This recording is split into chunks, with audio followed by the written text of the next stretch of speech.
Bonjour, dans cette vidéo, on va vous présenter notre PST, le balai d'une foule sous contrainte. On va s'intéresser au mouvement d'une foule sous certaines règles.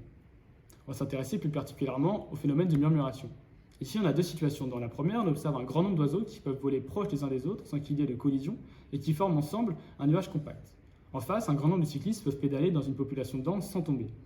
Leur mouvement est gouverné par un phénomène commun qu'on appelle la murmuration, qui est le rassemblement ordonné d'un grand nombre d'individus sans qu'il y ait pour autant de chef d'orchestre. En début d'année, nous avons effectué la même expérience de murmuration sans même le savoir. On nous a présenté donc un cadre dans lequel il fallait se mettre en mouvement, choisir deux cibles et être à équidistance de ces deux cibles. Dans notre modélisation, les individus vont être représentés par des ronds bleus qui vont suivre les mêmes règles, donc le choix de deux cibles et l'équidistance des deux cibles. Ensuite, nous allons voir la simulation numérique, l'influence des paramètres et également la représentation esthétique faite de notre foule. Pour modéliser numériquement notre foule, on a besoin de modéliser chaque individu. On va donc attribuer des caractéristiques, des attributs à notre individu. Chaque individu est un cercle, il a donc une taille représentée par son rayon, une certaine position, donc une coordonnée x et y, dans un repère imposé. Un certain vecteur vitesse, on montrera après comment on calcule ce vecteur vitesse en fonction de ses cibles, mais c'est ce vecteur qui va permettre d'actualiser sa position. Et chaque individu a deux cibles qui sont deux autres individus. Pour actualiser la position d'un individu, là l'individu M, sa position au temps t plus dt, sera sa position au temps t plus v fois dt. V fois dt étant la distance parcourue pendant un temps dt. On fait ce taux d'accroissement selon x et y et on actualise ainsi sa position. Un exemple simple, ici on considère que A a pour cible les individus B et C, il doit donc être à équidistance de ces deux cibles pour respecter la règle. Ici ce n'est pas le cas, il va donc devoir rejoindre la médiatrice, qui est par définition l'ensemble des points pour être à équidistance des cibles. On calcule le projeté orthogonal de A sur cette médiatrice, qu'on appelle le point P, le point d'équilibre. Ce projeté orthogonal, c'est la distance la plus courte à la médiatrice, donc le plus optimisé. On oriente le vecteur vitesse de A vers le point P. A se déplace donc vers cette médiatrice. Ainsi, D1 devient égal à D2. On respecte la condition. Attention, dans ce cas, B et C sont statiques, mais dans d'autres cas, ils vont aussi bouger parce qu'ils vont aussi devoir être à équidistance de leur cible. C'est la situation suivante. Ici, B et C ne sont plus statiques. Ils vont à chaque dt être en mouvement. Ainsi, il faudra recalculer à chaque dt une nouvelle position d'équilibre. A va se diriger avec une vitesse trop basse vers son point d'équilibre, donc il ne va pas l'atteindre. On remarque que B et C se sont déplacés, donc il faudra recalculer une nouvelle position d'équilibre. Et nous remarquons ici que A a une vitesse trop grande, donc on va l'arrêter à sa position d'équilibre. Ensuite, à chaque dt, on réitérera ce processus. Nous avons rencontré quelques problèmes, comme lorsque le point d'équilibre est en dehors du cadre. Nous avons donc créé un point d'équilibre corrigé, qui est le point d'équilibre le plus proche du point d'équilibre en dehors du cadre, mais qui est à la limite du cadre. Et donc notre individu se dirigera, au lieu de se diriger vers le point d'équilibre en dehors du cadre, se dirigera directement vers le point d'équilibre corrigé. Dans l'animation de tout à l'heure, on ne voyait pas de collision, mais dans la réalité, il peut y avoir des collisions. Mais il n'y a jamais intersection des individus. On doit donc gérer ces interpénétrations. Supposons que l'individu bleu et vert ont une certaine vitesse, représentée par la flèche verte. On remarque qu'ils veulent se déplacer dans la même direction. Au temps t plus dt, il y a effectivement intersection. Du coup, on va gérer les intersections a posteriori. Une fois qu'ils sont intersectés, on va les écarter les uns des autres selon la droite passant par leurs deux centres dans les sens opposés. Et ainsi, au temps t plus dt, cette fois-ci affiché parce qu'on n'affiche pas l'intersection, on affiche seulement une fois qu'ils ont été séparés, et ben, l'individu bleu et noir vont être collés. Si on a à chaque temps dt, on va calculer toutes les intersections et les gérer les unes à la suite des autres. Et on aura l'impression que les individus vont se contourner, se glisser les uns sur les autres. Depuis tout à l'heure, on parle d'un certain point d'équilibre, mais ce qui nous intéresse, c'est ce qu'il existe un équilibre global, un équilibre stationnaire de la foule. C'est lorsque tout le monde ne bouge plus, c'est-à-dire qu'une foule a atteint son équilibre si et seulement si pour tous les individus, la position au temps t plus dt est la même qu'au temps d'avant, au temps t. Cette condition revient au même que dire l'équilibre est atteint si et seulement si tout le monde a atteint sa position d'équilibre, si tout le monde est à équidistance, si tout le monde respecte la règle. L'individu bleu, ici, dans un affichage quelconque, c'est un individu qui ne respecte pas la règle. Un individu vert, c'est un individu qui, lui, est équidistant de ses cibles. Mais attention, cet individu vert n'est pas forcément à l'arrêt, puisqu'il peut suivre son point d'équilibre tout en étant proche de son point d'équilibre et donc respecter la règle. En premier lieu, nous avons lancé une modélisation à 6 individus. Nous avons positionner les individus de manière totalement aléatoire, tout comme leur choix de leur cible. Nous remarquons ici que les individus ne s'intersectent pas.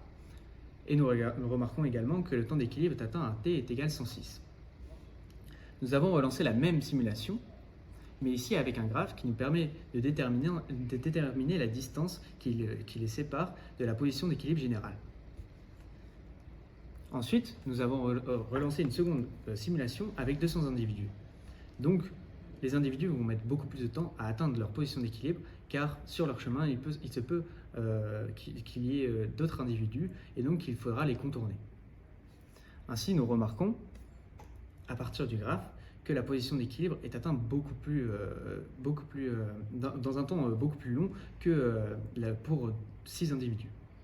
On a remarqué que le nombre d'individus semble influencer sur le temps mis pour atteindre l'équilibre. On va s'intéresser maintenant à l'influence des paramètres de manière générale. Dans un but de réalisme, dans la réalité, tous les individus n'ont pas la même corpulence. On peut donc s'intéresser à faire varier le rayon. Si tous les rayons sont constants, à l'état d'équilibre, on observe une certaine cristallisation des individus qui vont bien se ranger, qui nous font penser à un solide. Si on fait varier les rayons avec des rayons plus petits ou des rayons plus gros, on observe une structure plus amorphe qui nous fait penser à un liquide. Maintenant, on peut s'intéresser à l'influence du nombre d'individus. Ici, on va mettre 5 individus, on lance la simulation, on obtient un certain équilibre, on relance la même simulation mais avec un 6e individu et on obtient, comme vous voyez sur la droite en vert, un équilibre différent. Le nombre d'individus influence donc l'état de la position d'équilibre finale. Mais ce nombre influence aussi le temps d'équilibre mis pour atteindre l'équilibre, comme on l'a déjà dit. On remarque qu'à partir de 5 individus, le temps moyen pour atteindre l'équilibre semble évoluer de manière linéaire, comme l'équation le décrit.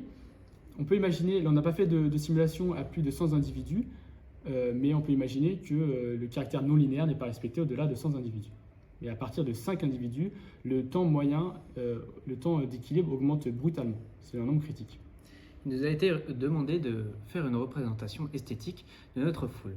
Ainsi, nous avons choisi de faire une représentation esthétique optique. En effet, nous avons utilisé 3 lasers représentant 3 individus de notre foule qui vont se déplacer au sein d'une foule invisible. En effet, nous n'avons pas pu utiliser plus de lasers pour représenter une plus grande foule car cela aurait été trop coûteux pour nous et cela aurait demandé trop d'espace. Donc nous avons représenté que 3 individus au sein d'une foule. Ainsi, nous avons utilisé donc une plaquette Arduino qui contrôlera des servomoteurs et des lasers. Comme nous pouvons le voir, le servomoteur inférieur pourra déplacer le laser, donc l'individu, de manière horizontale, et le servomoteur supérieur pourra déplacer l'individu, donc le laser, de manière verticale. Donc cela permettra de viser tous les points du cadre. Nous pouvons remarquer que nous avons imprimé à l'aide de l'imprimante 3D des supports qui permettront de faire le lien entre le servomoteur inférieur et le servomoteur supérieur, et également des supports qui nous permettront de faire le lien entre le servomoteur supérieur et le laser, donc qui nous permettra de mieux déplacer l'individu. Là, il y a une image d'une partie des composants avant l'assemblage, et maintenant on vous propose des vidéos de notre objet en fonctionnement sur différentes situations. Tout d'abord, on va approcher 3 individus, dont un élément perturbateur. Comme il y a un élément perturbateur, la simulation ne va évidemment pas converger, parce que le dernier élément ne va pas respecter les règles d'équidistance. On voit bien que les lasers projettent 3 points qui correspondent à la modélisation numérique sur l'écran à droite.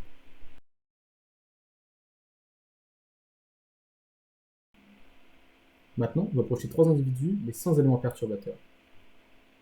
Comme ils sont que 3, chacun va être cible des 2 autres. Ainsi, la seule position d'équilibre possible, c'est le triangle équilatéral, puisque dans un triangle équilatéral, les 3 points sont à équidistance des 2 autres. Ici, c'est bien le cas. À la fois sur les projets laser et sur la modélisation, on observe un triangle équilatéral. Enfin, 3 individus au sein d'une foule de 30 individus.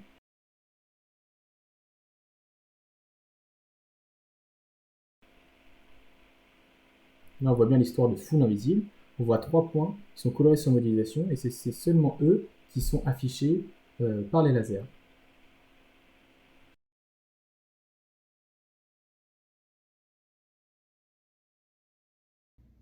Ce projet nous a permis d'étudier le comportement de la foule et de mieux appréhender le phénomène de murmuration. On a pu étudier l'influence de certains paramètres et enfin réaliser un mécanisme pour visualiser de manière ludique cette foule en mouvement. Voilà, cette vidéo est terminée. Merci beaucoup.